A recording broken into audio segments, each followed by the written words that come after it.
Hi, everybody. I'm Dennis Daly. I spent 20 years with United Press International, most of it with the old UPI Radio Network. And my favorite assignment was going on the road producing and hosting American Montage. It was an hour-long weekly program. Now here's an edited version of one of those shows. Well, hi again, everybody. Wherever you are listening around the nation or around the world on Armed Forces Radio, welcome to another edition of American Montage. This week we go on the road again, although not very far now that I'm based in downtown Los Angeles. We go out to Orange County, actually to the area called Cerritos, California. There is a wonderful craft store there called the Tall Mouse, and we'll be talking to a woman who is the queen of crafts on this week's American Montage. I got invited out to a wonderful, wonderful craft store in suburban Los Angeles, and before you think we're going to get Elmer's glue and pipe cleaners and sequins and rhinestones together and make something really messy, we're going to be walking around this huge store and talk about how the crafts industry has changed over the years, how wonderfully therapeutic crafts can be. My guide is Carol Duval. You have seen her for decades on television shows at the network and local level alike. For a long time in Detroit. She has written a lot. She is now on the internet. She does radio interviews. Well, Carol does just about everything. Plus, she is one of the craftiest people I've ever met. Oh, dear. Careful how you use that word, please, Dennis. Where I'm from Michigan. Right now I'm living in northern Michigan. I've lived in various parts of the state. And as a matter of fact, started in television in Grand Rapids, Michigan. And then it sort of accidentally, I got into crafting when I went into Detroit. But I was on television. And it was when the station manager said, we want you to fill this 5 minutes at this time. And I started doing things anything to fill 5 minutes. And every once in a while I'd say, gosh, do you ever remember doing this as a kid? Do you remember making this as a kid? And now what I was doing then is what they call crafting.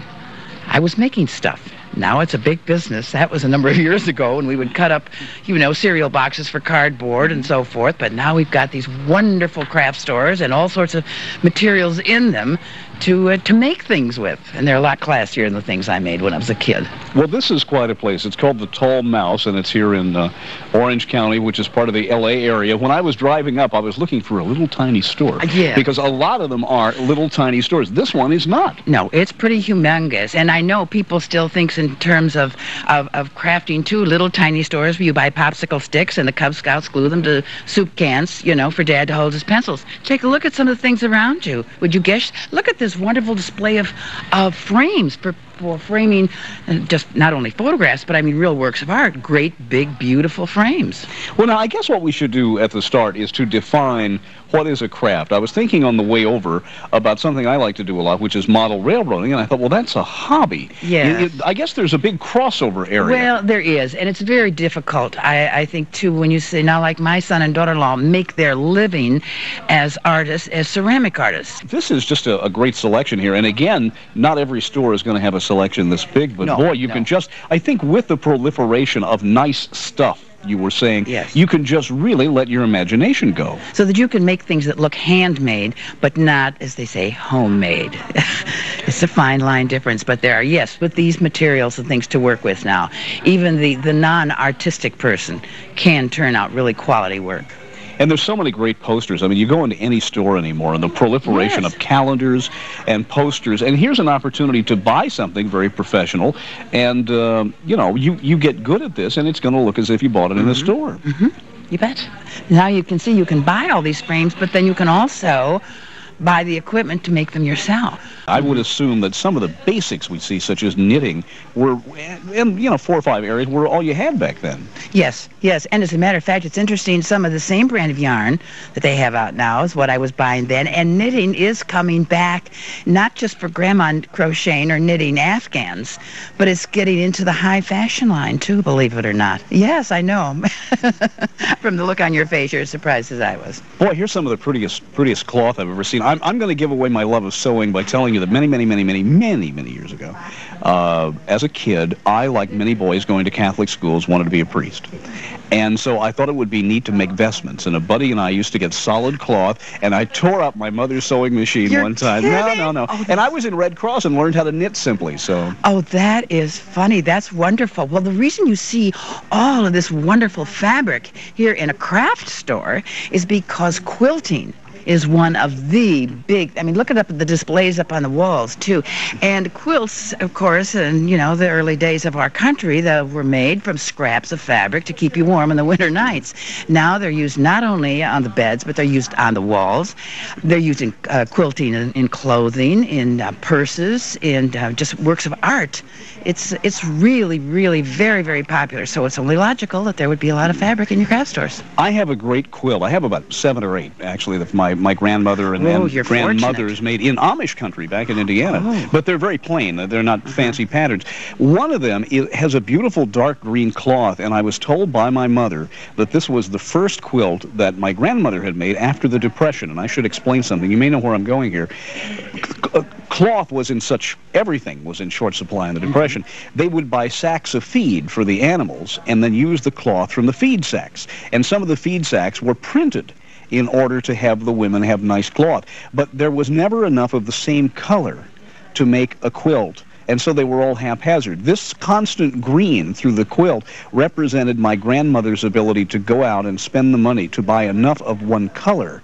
And so I have the first quilt she made after the Depression was over. Oh, I think that is a wonderful story. And I need to take it to somebody to help me put the backing in order so I can hang it and it doesn't fall apart. I need to go here. And to take care of it properly. I have a quilt that my grandmother made, all handmade, all hand stitching, 1-inch squares, the whole thing, and many of the pieces of fabric. Yeah, and you can tell because the stitching is very irregular. It's beautiful, but it was not done on a machine. Yes. Anyway, I had it. I didn't appreciate it for what it was, and I had it at my cottage, And one time I came back and all the little black squares had sort of worn away. I thought the mice had got them. That's how much I knew about it. Then I find out, no, it was the black dye in those black squares. The dye had dyed. Yes, exactly. Kind of like a lot of the old movies that but are faded. I went to a woman who was very active in the quilting circles and so forth, and said, how do I wash this? Or how do I dry clean it? What is there? And well, she just almost had an attack right there in front of me. You do not ever dry clean your quilt. And then gave me all the different ways and how it's to be taken care of, how it's to be folded, how it's to be kept to, you redo it every now and then so you don't get permanent creases in it. I'm telling you all this so you make sure you take care of those quilts of yours properly. Well, I'm going to have to take the ones that are wrapped up and rewrap them. Yes, and take them to somebody that really knows about it because they are wonderful. Carol, what about the whole hands-on aspect of this? I mean, we're talking about things here, and you and I have not said it out loud, but I'm sure we're both thinking of our grandparents. I mean, I pictured my grandmother's front porch with the horses that they used to use, the device on which they made the quilt set up. There is so much of memory in some of these items that you get that are made by hand, and part and parcel of that, there will be things that we can make and give to our children that will mean something to them sometime. Well, funny you should say that, Dennis. I know you didn't mean to do this, but you led me right into a subject of one of the hottest things going in the craft business right now, in crafting and all. And this is called, well, they have 7 different names for it. Scrapbooking, the photograph books, the photo albums that so many of us kept in the 50s, in the 60s, in the 70s. You had these wonderful plastic pages. You'd just lift them up and slip the pictures in, are being totally destroyed. There was so much acid in that plastic that the pictures are really disappearing. And I have some of mine and a friend of mine who's a lot younger than I even, whose picture just going. So now they've started, I don't know, how it all of a sudden got really hot, but in your craft stores you will find all these supplies for putting together your photo albums.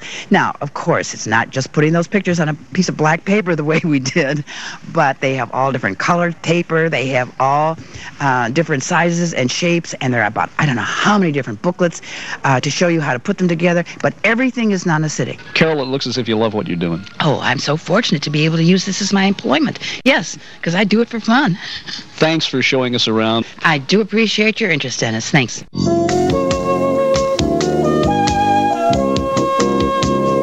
And there you have it, another edited episode of one of the American Montage programs prepared for the UPI Radio Network back in the 1980s and 90s.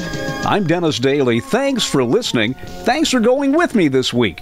And check YouTube for more American Montage programs.